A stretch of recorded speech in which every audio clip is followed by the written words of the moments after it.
เ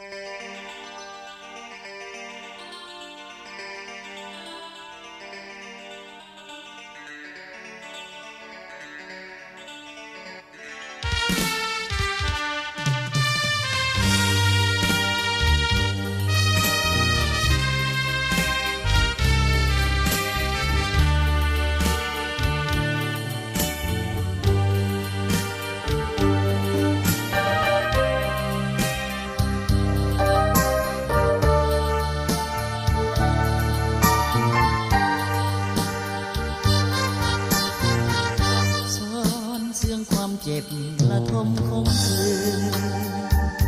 เป็นสาวกลางคืนลำบาก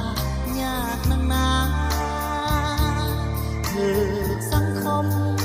เก่าขานประนามนินทาเขาหาว่าผู้หญิงกลางคืนบ่ดีแต่ความจริงชีวิตมีความจำเป็น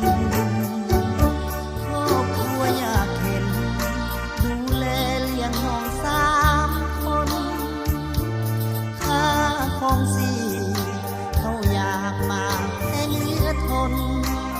จำต้องสู้พอจนเป็นคนผู้ยิ่งกลางคืน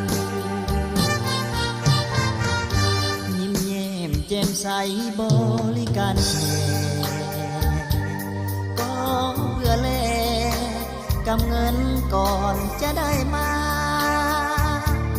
มีไผหูข้างในคือหยาดน้ำตาแต่จำเป็นนะทางออกซอกบ่มีนี่แหละชีวิตผู้หญิงกลางคืน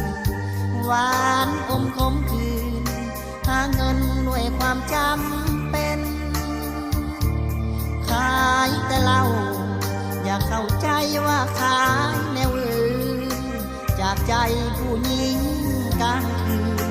หวังว่าสังคมพอเข้าใจ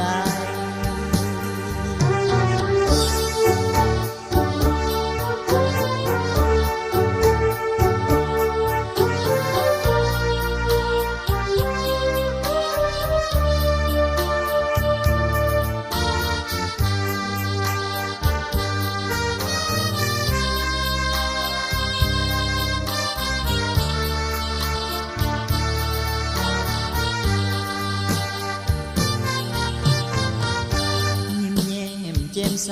บริการแขกก็เพื่อแลกกับเงินก่อนจะได้มามีไผหูข้างในคือหยาดน้ำตาแต่จำเป็นนะทางออกซอกบ่มี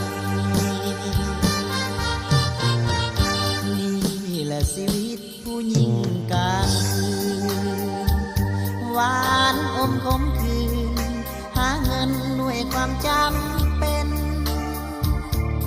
ขายแต่เหล้าอยากเข้าใจว่าขายแนวอื่นจากใจผู้หญิงกลางคืนหวังว่า